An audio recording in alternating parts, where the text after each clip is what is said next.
Welcome into Carp's Corner. Goodness. And it's great to have the NFL playoffs going along. College football has disappeared. So that's a little bit sad as there are no more college football games this year. And we kind of grind through that first week without it. It's always a little bit disappointing, a little disheartening when you don't have that. And it kind of just saddens your day a little bit. But there's always tons of college football news. It's basically turning into the NFL with what they want to do for an entire 365-day immersion all the way through the full calendar year. NIL deals aplenty. You got guys hopping in the transfer portal. A slew of dudes just got in the transfer portal from Bama. What does that mean? How does that impact them? Does it really even matter?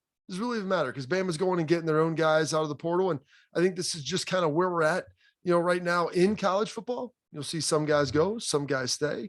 And if you're playing in, in the playoff or the national championship game, ultimately, yours is just going to happen a little bit later than everybody else. And I think that that's all right. And it's all good. So dive into a little bit of that. We got some Pac-12 ratings news, which is honestly, it's woefully depressing to see this and to see, I love Bill Walton continually referring to it as the Conference of Champions. And that may be true. You got UCLA who's won a ton in basketball. They won a ton of championships in the Olympic sports. And then, there was a time when USC was fantastic in football. We're winning Rose Bowls, winning national championships, Heisman trophies, and that was all good. Those days are long since gone, though, at least for football. With Washington being the last player in the college football playoff, and then the only other participant being Oregon the first year with Marcus Mariota, who also ultimately won the Heisman Trophy. But it's been at least 5 years since you felt like there was a relevant Pac-12 threat to potentially make the playoffs. So we'll get into a little Pac-12's ratings and, and why I think it's an issue. And hopefully Lincoln Riley and then Chip Kelly with his new extension will be able to help this. And we'll get into that about making the Pac-12 viable, because there's a lot of people on the West Coast and a lot of people who used to really care about football. So hopefully be able to get those people re-engaged and to be able to lock in and get them viewing football again and viewing the playoff and watching bowl games, because that's going to drive the bus for everybody. And it's going to make sure, and it's going to allow for more revenue to be generated by these schools. And really the Pac-12, they're the ones that need it the most. They've got by far the worst TV deal. So dive in, to a little bit of the ratings. An interesting transfer, familiar face. What was once old is now new again. We'll be heading back to Clemson after a hiatus of a number of years. And so do we begin to see this a little bit more in college football? Well, I think that there's a possibility of it, as this thing continues to move along. So that could potentially be happening more and more. So we'll dive into some of the transfer stuff, get into the end of that Packers or the end of the Cowboys-Niners game. My goodness. Looks like Mike McCarthy is going to keep his job and won't be the 9th coach potentially fired this year. But I got to tell you, the Joneses cannot be happy about that. And Jerry came out and said, with a team that talented, it's definitely a disappointing way to end the season. Now, they said they're going to keep him. And so obviously, or Stephen Jones said they couldn't imagine moving on, or gave him a very strong endorsement at this point. And I don't think they want to make a snap judgment, but get into the management of the end of game situation, really by the Niners and by the Cowboys. And the Cowboys let the Niners off the hook. And if Dallas could have executed a little bit better, I don't know if they win it, but you at least get a shot. So a lot of people are out there criticizing the play. I'm not going to sit there and criticize the play. May not have been the one I called, but we'll get into that here in a moment. Talk a little bit, got a couple of stats on Cowboys wins as well. Talk a little bit, JJ Watt, apparently back from the dead. They rumored that he was going to be back. Well, Cardinals making a move to get him back here and what that means for the Arizona Cardinals, and if he'll be able to really have a big impact. And then also I want to get into something here, and we'll lead off with this. Minority coaching hirings in the NFL. David Culley's fired for the Houston Texans after 1 year. They went 4-13. Bill O'Brien won 4 games the year before with Deshaun Watson. David Culley did a phenomenal job, I thought, given the hand that he was dealt. And I don't think they were actually even trying to win. And frankly, I don't think that they even thought David Culley was going to be their answer long-term as a head coach anyway. He was someone who was available. He was someone who would take the job. And they knew this year was going to be really rough as DeAndre Hopkins leaves, JJ Watt leaves, Deshaun Watson isn't playing. There's a bunch of reasons why this wasn't going to be an advantageous situation for any coach. So they brought him in, they paid him, they fired him after 1 year. And so this gets into the broader theme of minority coaches and the lack thereof in the NFL, especially as head coaches.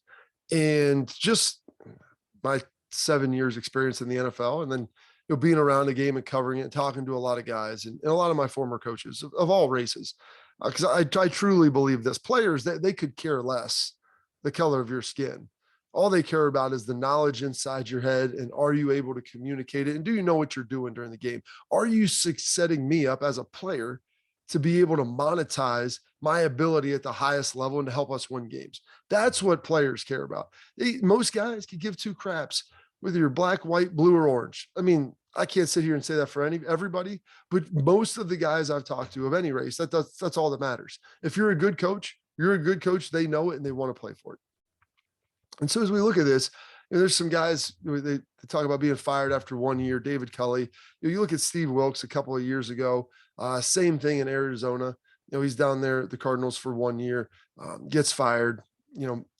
They move on to Cliff Kingsbury, and frankly, Cliff Kingsbury's done a pretty good job. Now, it's not to say Steve Wilkes would have done a good job if given a little bit of a longer leash, but also with that, you got to be able to give these guys a leash. And so everybody looks at this like, well, a lot of, black coaches aren't given, quite the same rope. And you know what, there might be some truth to that. And I haven't sat down and looked at all the studies, and every situation is going to be different. So I don't know if you could just look at this from like a strictly empirical data standpoint, like, well, this guy, this subsection of white coaches, this subsection of black coaches, hey, how long do they have? Here are the wins that they had, because you don't get fired in the NFL for wins and losses. And I say this all the time.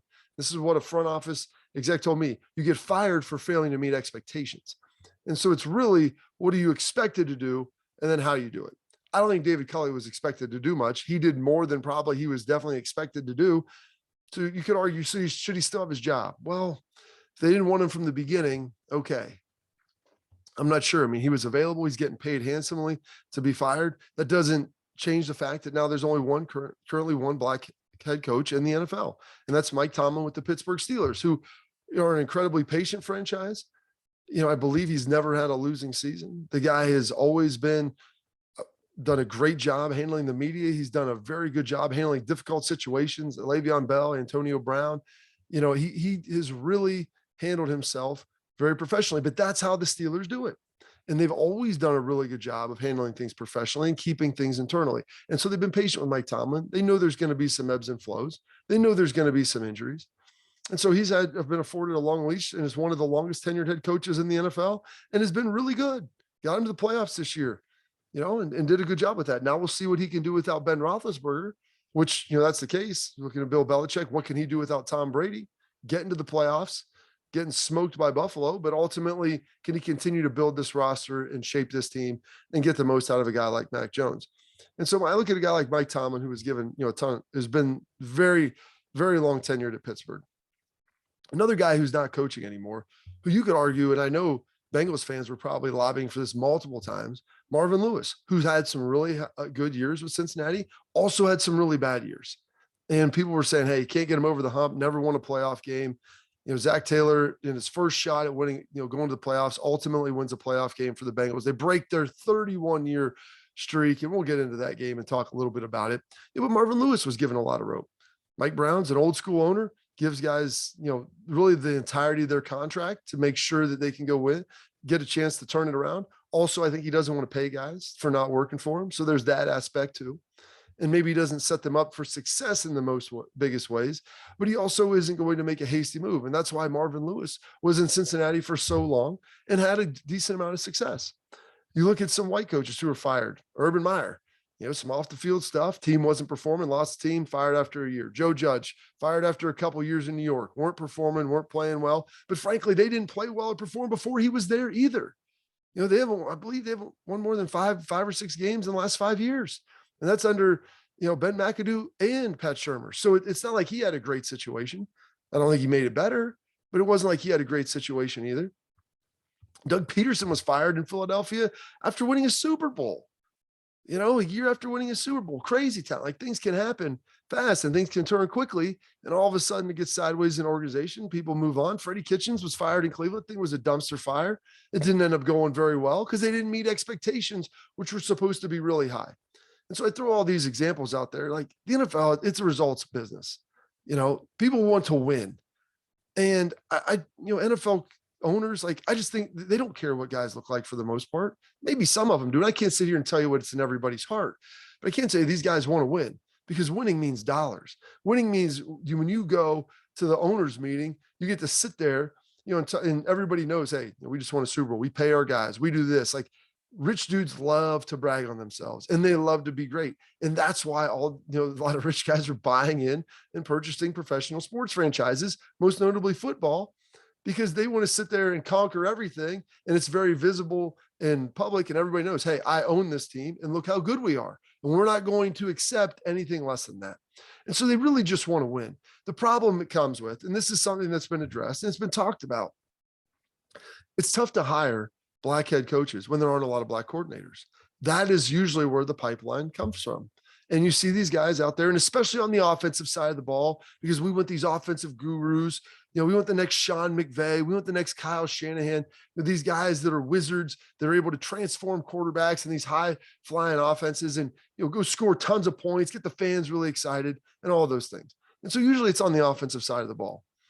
And so it obviously helps to be able to be an offensive coach. And a lot of the offensive coordinators in the league are white. Now, there are going to be some more black ones, and we'll get into that and the success that they've had, because I truly believe, there's 8 jobs that are currently open. I believe at least 3 of them will be filled with minority candidates.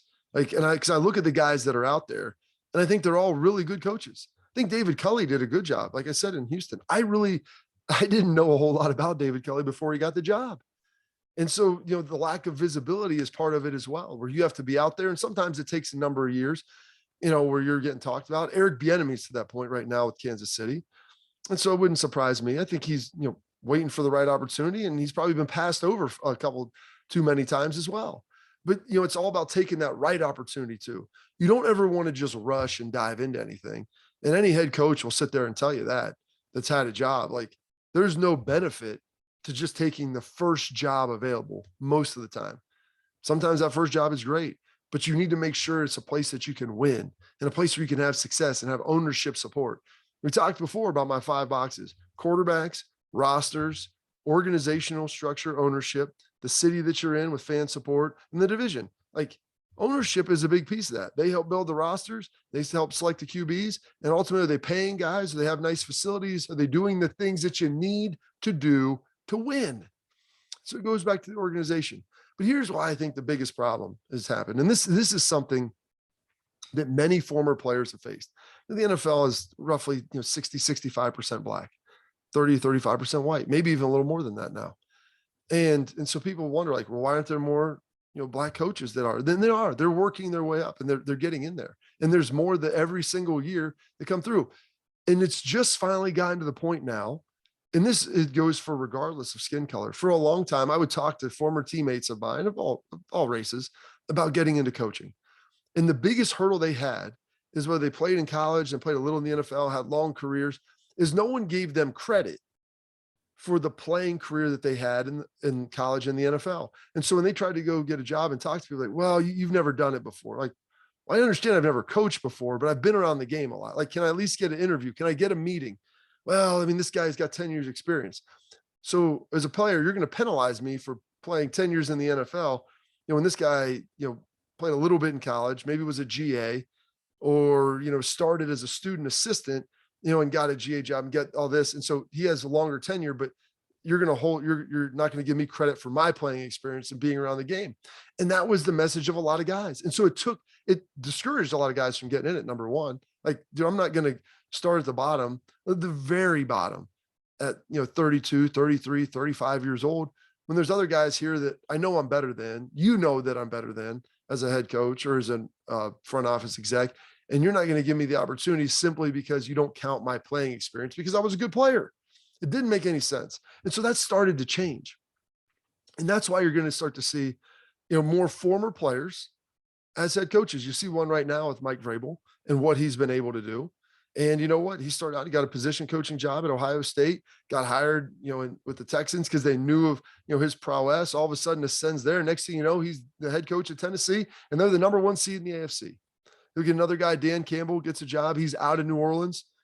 He played for Sean Payton. Sean knew what he was. He gets in there. He's assistant, special teams coach, does that, works his way up, head offensive assistant, all these different things. Finally gets the job at Detroit.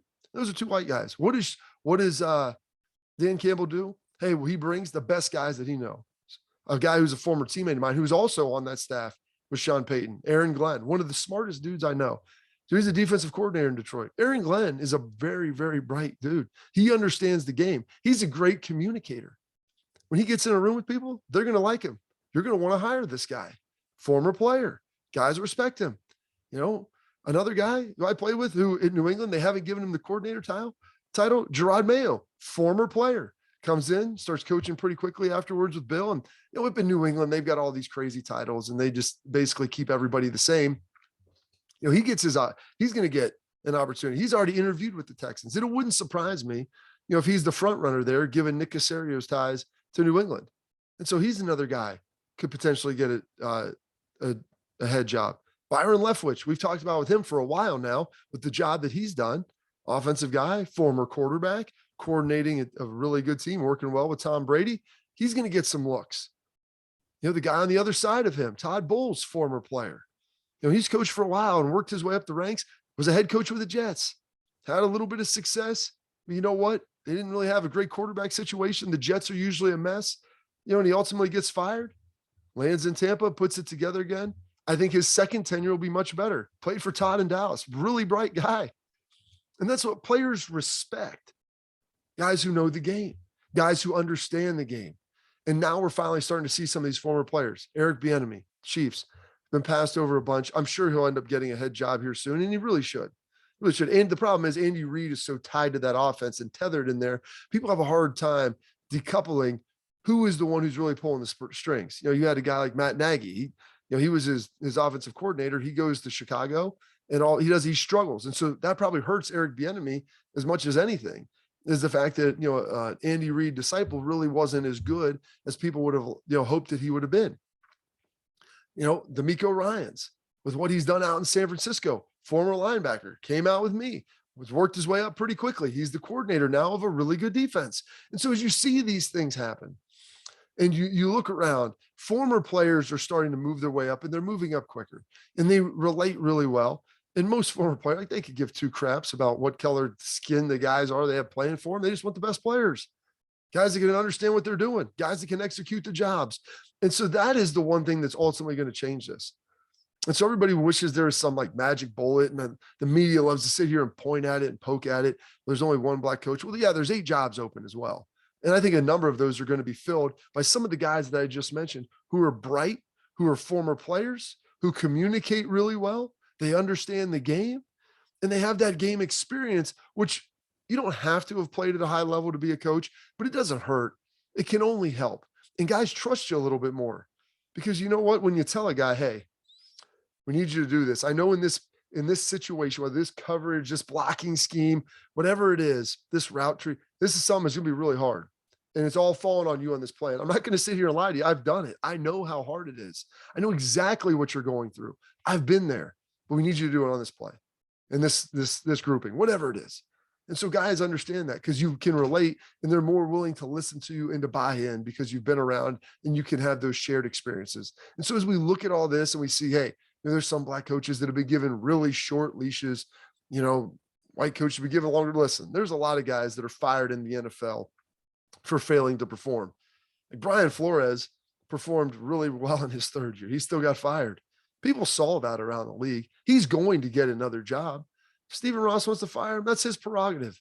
But Brian Flores put a pretty darn good product out there after they mortgaged everything away early on, sold out on the hopes of being better later. They finally were better later, and part of the reason they said that Deshaun Watson wanted to go to Miami was because of Brian Flores. It's not a mistake. It's not a mistake. So he'll get another job. He'll get interviews. He'll get another job. But I'm telling you, as these guys continue to come up, the former player element of the hiring process is going to be big. And to get diversity in coaching, that's what it's going to take. And as these guys continue to filter in players and they ascend quicker and faster, that's going to help solve the problem. Because guys are of all races, you're going to be able to get in there. But the league, like I said, it's 60, 65, maybe 70% black. And because of that, You're going to be giving guys opportunity to be coaches, minority coaches, work their way up quickly, and then be able to be coordinators and then have that pathway to one of these jobs. And that will solve this. That solves the problem. It's the silver bullet. The problem is that silver bullet isn't shot and it doesn't land overnight. So it's going to take some time, but we're right on the cusp, I think, of something like that happening. And football, here's the last piece of this. Football is a meritocracy. It is one of the few meritocracies left in this world where you can even get fired when you do perform just because of some other things tangentially around happening to you. But you were judged on your performance. You were paid on your performance. You were given extensions. You were hired based on your performance 99% of the time. And you know what? That's the way it should be. And that's why I really love the NFL and everything that came with it, because in the rest of society, I get sick of dealing with all the nonsense of everything that has to go on. You are judged by your works in the NFL. And that's why I think you're going to start seeing some of these things ultimately change, because some of these former players are going to have success. And I think that's going to end up being the secret elixir that kind of gets this thing going a little bit. And these guys are going to do a great job and people are going to love them. All right. Putting a bow on that and getting into some actual game talk, some things that happened. Cincinnati Bengals getting their first playoff win in 31 years. Joe Burrow is that dude. You've heard people talk to call him Tom Brady, whatever it is. I mean, I'm going to call him Joe Bono based upon what you saw with the glasses after the game. I mean, the dude had the little tinted specs on, looking good, looking fresh. And he there's just a calm arrogance about him, like a little swagger that you see and you think like, man, this dude is so confident. What does he know that I don't? What's the guy he got in his head that I don't know? That's what you'll love about him. And he leads Cincinnati Bengals to a 26-19 victory over the Raiders. Now, I want to see the Bengals break that streak. I hate when players have to wear all this stuff for all this time of things they weren't even around for. Most of the guys on Cincinnati, 95% of them weren't even born when the Bengals won their last playoff game. So they can finally kick that off and get going a little bit. The one team I wanted to see win too was the Raiders because of what they've been able to do and how impressive they have been. And Steve Bisaccia has been fantastic with what he's done for this team and what he's been able to do in the absence of John Gruden. And Derek Carr, really good. He's 29 of 54, 310. They pushed so much on him. One pick, one touchdown. Problem was Joe Burrow he was better. He was more efficient. 24, 34, 244, 2 touchdowns, no picks. In the last critical pick for Derek Carr will cost them ultimately the game. But Derek Carr sitting there in the red zone with an opportunity to win a playoff game. If someone would have said that a week after John Gruden was fired, crazy town, but they played for Bisaccia. And that's why. Those guys wanted to play for him. They loved him. They respected him, and he respected them in turn. And that's when you have a team that succeeds like that. I'm curious to see whether he gets a realistic shot at that job and if they choose to keep him.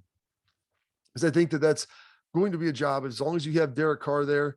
They didn't hit on a lot of picks, but there's some strength to that roster, and they just find a way to win. There's a belief.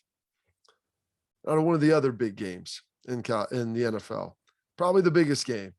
A game, if you're a child of the 80s, something you love, because growing up in the 90s, man, you got a chance to watch this thing all the time. Troy Aikman, Joe Montana, Steve Young, battling back and forth. I mean, my goodness, it was some good stuff. Niners, Cowboys. Niners get it done, 23-17. And for everybody in the analytics world out there who says, hey, pass the ball, pass the ball, pass the ball. San Francisco 49ers. Now, granted, you can say they have Jimmy Garoppolo as their quarterback, and they don't have the ability to pass the ball like the Dallas Cowboys, but 38 rushes for $169.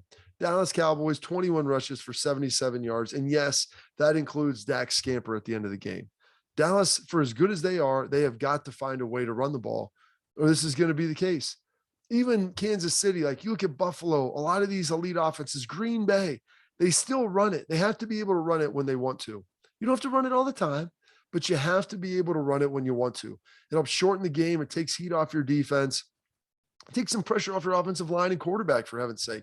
So you've got to be able to run the football. And so for everybody this analytics world about throw, you look at that. Dallas couldn't get the running game going, and I ultimately believe that it cost them. Now, the situational football aspect of the end of the game.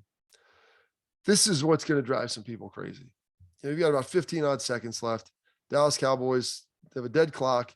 They're trying to pick up 10, 15 more yards to make it an easier Hail Mary final play situation. Yeah, they could have thrown a Hail Mary from the 50, but that's got terrible odds. You get down to the 30, the 25-yard line. Now, all of a sudden, defenses have to play you straight. And you can throw something a little bit short of the goal line. You got to make a tackle because you can throw it more on a rope and guys running. Like you can have all kinds of stuff going on down there. And we've seen it before where guys go down and it's like a delay, like a screenish play down the field where you get blockers out in front. They don't touch until they throw the football and it's caught. But yeah, you have the ability to do all that. And so that's pretty big time. And so there's a lot of different things. So I understand Mike McCarthy trying to pick up yards. I completely get it. Some people are like, why are you doing that? The best place to pick up yards was going to be in the middle of the field. They're playing the edges. You have no timeouts. You can't get out of bounds. Got it. 15 seconds is more than enough time to pick up 10 to 15 yards and be able to down the ball. A lot of people didn't see the draw coming. I didn't have a problem with that. I thought the draw was fine. I liked it. It picked up a lot of yards. It wouldn't have been my personal call. I would have probably done something a little triple seam-ish, get the wide receivers down there, and guys who are used to handling the ball in that situation. Maybe it's a little bit quicker, but Dak's a great athlete. It wasn't like he took a lot of time. He wasn't plotting to get all the way down there to pick those yards up. I mean, he did a fantastic job of using speed. Now, here's the problem. He slides it out about the 24-yard line, 25-yard line. There's 9 seconds left on the clock. And so this has been one of the things that's been reviewed and analyzed more than any other play in the playoffs. Probably outside of the right there with the inverted whistle in the Bengals game. The Cowboys offensive line runs down. They get in a good spot. They're ready to snap the ball. Dak hands the ball to his center. Okay, well, here's the problem, as we've all seen now. The umpire has to spot the football before the center can pick it up and snap it. That's going to take time. So this comes down to the situational football of Mike McCarthy. What was he doing? His year off, he said he watched every NFL game, 256 regular season games. Hey, dude, we used to go through this stuff with Parcells and Belichick all the time. No timeouts left. We need to pick up yards. Usually it was for a field goal. Try to get from the 50 to 35. Give yourself a realistic shot. And they had a play, like triple seam Buckeye with Dallas. They throw it to Terry Glenn. And it was the same thing. Terry would lay down, toss to the official. Everybody get up, get in your stance, spot, kill the ball. Boom. It's all good. And you would be able to do that. And it worked just about the same. Whether it's a run or a pass maybe gives you a split second more time, but they would have had plenty of time without it. Dak, was getting back there with 4 seconds. Like he slid with 9. Here's what should have happened. And this is where it's a failure of the head coach. They probably have gone over that before. But here's the thing. This is what he should have told Dak. And this is what separates elite teams from average teams. Because Bill Belichick always would tell us more games are lost than won in the NFL. I don't know if Dallas would have ultimately won that game, but they didn't give themselves a chance to. Dak should have looked behind him at the umpire before snapping it. There's nothing illegal against this. And said, hey, I'm going to run a draw. Be right there with me. I'm getting you the ball. The umpire would have shook his head. He's not going to yell to the defense, hey, they're running the ball. That's not happening. It would have alerted him. The official was on his horse, by the way. He ran as fast as he possibly could to get down there. And he's just a middle-aged dude. He probably ran a 4.8, 4.85. Everything he had, he put into it. Give him a jump start on it. Give him a little head start to follow you, and he'll be right there. And you'll turn around. I'm going to toss you the football. Be ready to go. Give him a heads up. It's no different than a coach saying, hey, we're going to run it here. If we don't get out of bounds, I'm going to call a timeout. I'm going to throw it here. If we don't get bounds, call a timeout. Official by you. It's like, okay, I'm ready for the timeout now. You give them the ability to anticipate that. The offensive line should have known that the umpire was coming from behind. And so that they're turned ready as like a swinging gate. As soon as he goes by, boom, you snap down and they snap the football. They could have been able to do that, but they didn't practice that. They practiced the play and getting lined up and ready to go, but they didn't practice the entirety of the situation, or at least they didn't know it or look like they executed it very well. And so that's the difference. That's the split seconds. Yeah, they snapped it with 1 second left, but he couldn't spike it down in time because there wasn't enough time left. And those are the fractions of seconds that can somehow make the difference. It's not like they were kicking a field goal for a go-ahead score that would have won them the game. Yeah, they still would have had to put it, 25 yards into the end zone. And there's a good chance, probably 9 out of 10 times, San Francisco stops that, but it still gives you the one shot. and it forces them to defend it. And there's, as we see in the NFL, there's PI, there's holding, there's a lot of heck, there's a roughing the passer that could extend that. There's a ton of stuff that could have changed that game. And so that ultimately is the thing that it was concerning to me is they executed the play fine. It's the post-play execution. That's the situational football stuff that needs to be addressed and should have been repped and should have been run through it. 9 seconds on a slide is plenty of time for them to get the ball done and get it spiked. And they didn't do it. And it cost them a shot. And Mike McCarthy, I guess, is going to keep his job. It looks that way. But they've got some work to do in Dallas. That window that they have, you catch lightning in a bottle sometimes. You can get things rolling. That defense is playing well. They've got some good guys under contract. Everything's setting up real well. You have to wonder, how much longer this thing will go. They got all their dudes back. They got Gregory and Lawrence back at the end of the season. They had the guys they needed there to be able to make the run, and they couldn't get it done. And San Francisco is moving on. Now, they're moving on to get slaughtered, maybe, but by Green Bay, but they're still moving on and moving forward. And with that, a couple interesting stats now. Dallas Cowboys. And my man Hembo, Paul Hembekides tweeted this out. It's absolutely tremendous. In the last 25 years, playoff wins. Jake Delhomme, 5. Trent Dilfer, 5. Brad Johnson, 4. Colin Kaepernick, 4. Dallas Cowboys, 3. 3 playoff wins in the last 25 years. I can say that I was happy to be a part of the first one of those in 2009, where we were able to kind of kick the door in and get a nice big win at the new stadium. But after that, only 2 more playoff wins. And then part and parcel with that, this is Dallas's 11th straight playoff appearance without making a conference title game. The longest such streak in existence right now, which is also something that's pretty crazy. Because if you think about it, in the 90s, the Dallas Cowboys made the playoffs. You're going to the conference championship game with a chance to go to the Super Bowl. And so those two things, it comes down a lot of times to situational football, being able to execute. You're going to have some bad luck sometimes. Some things aren't going to go your way. But the more you're in there and the more you know what you're doing, eventually the odds tell you stuff will start to work out. But only if you do it the right way. It's like playing blackjack. You have to go play. You have to play correctly, and you have to play to the numbers. And if you do that, it gives you the best chance of winning. It doesn't mean you're always going to win. But if you execute situational football at a high level, you have a better chance of winning. You have the best chance that you ultimately have to win. Dallas hasn't done that consistently, and they really haven't done it, all that well in a decade. And Mike McCarthy was supposed to be the one to change that. And unfortunately for the Cowboys and their fans, he has not. Other big news in the NFL, guy blew out his shoulder, tore his labrum. He's in his 30s. J.J. Watt. He has just been announced to be active for the Arizona Cardinals. I'm going to tell you this, folks. To have a full labrum reconstruction, which is essentially kind of what he had done, usually you're talking something that's a year out. Now, they may have done as minor a procedure as they could have on him to do as little damage and just heal up what they needed to and pin down his labrum. But still, you're talking a minimum usually 6 months before you're resuming normal activity. We're talking with J.J. Watt, 2.5, maybe 3 months. I'm not even sure. I'll have to go back and look exactly when he got hurt.